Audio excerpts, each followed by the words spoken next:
গিয়েছিলাম ব্যাকইয়ার্ডে একটু হাঁটতে হাঁটতে যেয়ে দেখি আপেল গাছ। জীবনে প্রথম দেখলাম আপেল গাছ।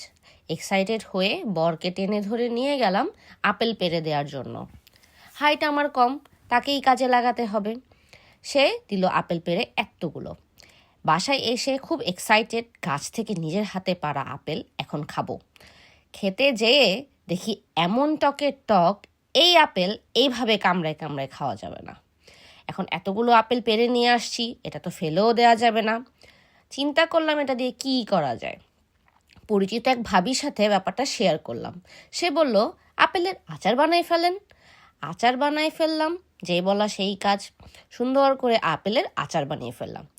প্রথম দেখা আপেলের গাছ, প্রথম খাওয়া আপেলের আচার, সে এক অসাধারণ ব্যাপার। আমার খুবই ভালো লেগেছে এই আপেলের আচারটা খেয়ে। আপনারাও আমাকে জানাবেন, কেউ কি আপেলের আচার খেয়েছেন কখনো? কমেন্টে এসে এখন আবার আপেলের আচার খেতে চেন না, এটা খাওয়া শেষ কিন্তু।